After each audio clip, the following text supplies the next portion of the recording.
Hello, how you doing? So we are continuing on in a series on spiritual disciplines. I gave a few at the front that were about an invitation to it and what it is, and then we've already talked about what is centering prayer, what is examine prayer. Well, for this next one, I would like to share with you three S words that everyone should know. And these are three S words that, they are discipline in the sense, but they're also just like ideas to keep in mind at all times. All right.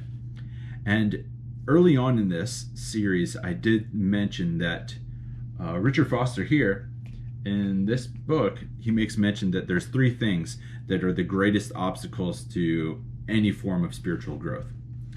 And no matter what denomination you're a part of, if your life is dominated by hurry, noise, or crowds, it's going to be very difficult to cultivate any kind of spirituality. And in fact, there are some people that go to church their entire life and they attend countless Bible studies and know very much about Bible or theology or anything else, and yet they don't feel any different. And in fact, they could be in their 70s, gone to church for 40, 45 years, and they're still the same.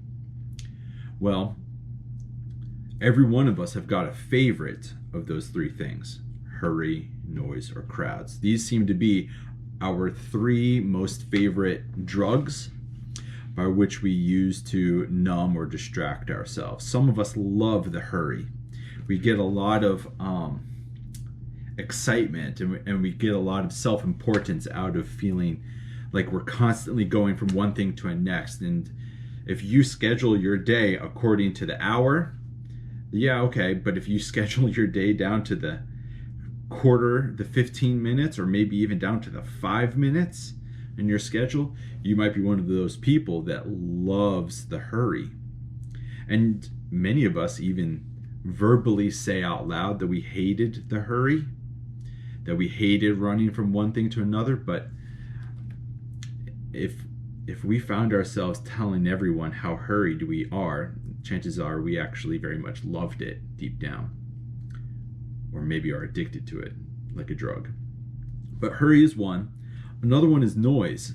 A lot of us love to have noise because we can't handle quiet. And there might be good reason for that. Maybe we're scared of our own thoughts, or maybe we just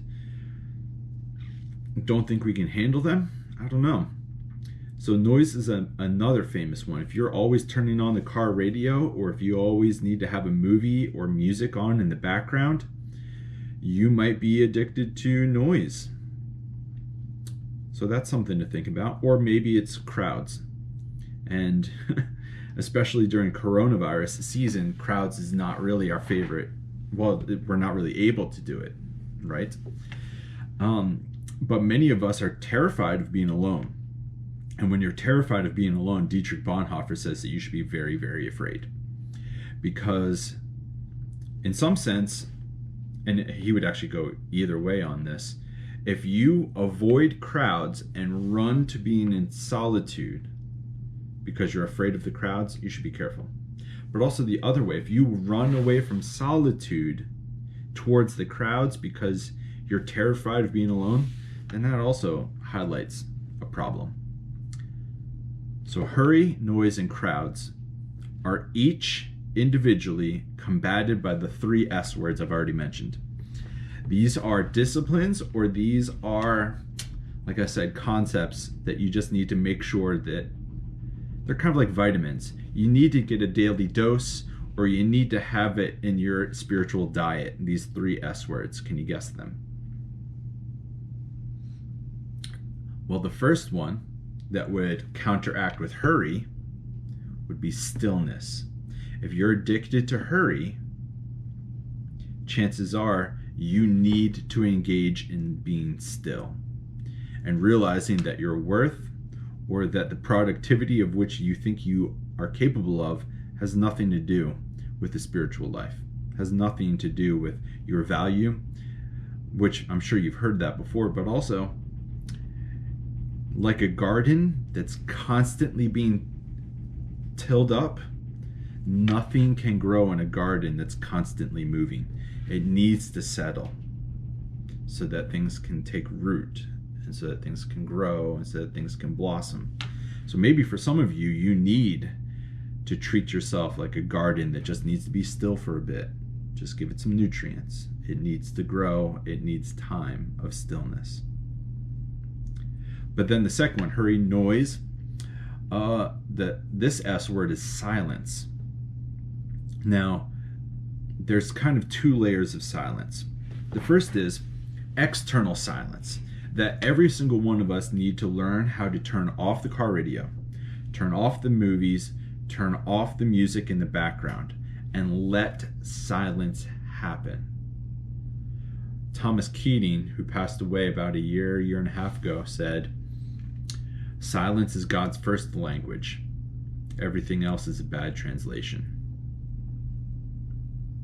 I love that. And so, listen, how do you expect to ever hear God's voice on the still, small breeze of the wind if you don't stop drowning it out with other things?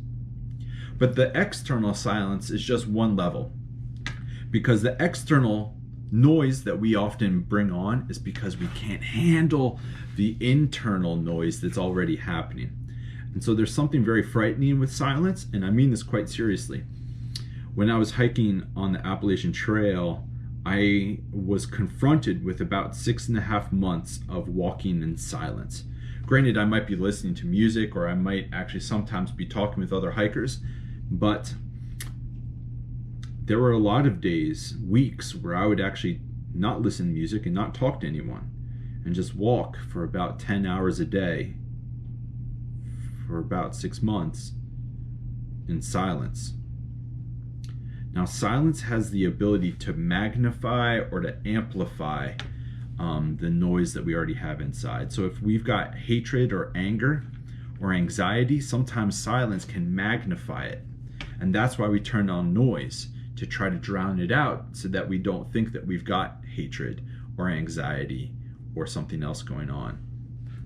But the thing is, we have to get a daily dosage of silence, because the only thing that will make the internal noise go away is to let the silence of God speak to it. Now, this is very poetic language. I understand it's very theopoetic, but I think you might have understood what I meant by that just there, don't you? Now, that's stillness and silence. The last one, which I've already inferred a little bit, would just be solitude. And a lot of us do run to crowds. Some of us are addicted to crowds and don't know what to do with ourselves when we're alone. In all honesty, that was probably me through most of college. I ended up becoming the homecoming king of college, which is such a weird statement. I didn't take it seriously at all. I walked out. Everyone else was in suits. I walked out in a bathing suit. I'm not kidding. Barefoot, too. What an idiot. I'm so sorry to Rebecca if she ever watches this. She was the person that had to walk out with me. She was the prom queen. Man. But I ran into crowds through most of college.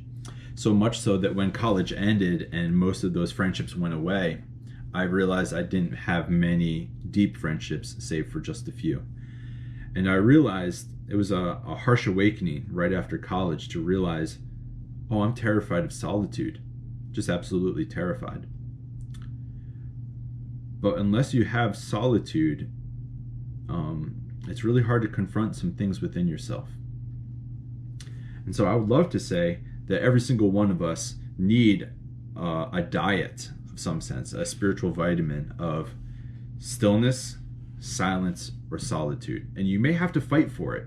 You may have to schedule it into your day. You may even have to tell the people closest to you, I need to have a half hour of this, or half hour of this, or half hour of this. Because if anyone wants to grow on the spiritual path or journey, you inevitably will engage these things. And so why not do it voluntarily? Why not walk out to stillness, silence, or solitude and just learn how to love them? Because Jesus did. They were a part of his daily diet of spiritual regimen. And in some sense, I recognize that it could be very uncomfortable to talk about spiritual disciplines. However, discipline creates freedom. And if you can discipline your day or your week to have a rhythm or routine of stillness and silence and solitude, you might find yourself growing in freedom. And the garden of your own soul might actually be blossoming a little bit more. So this week, there's no really specific thing, but you have to do one of these three things.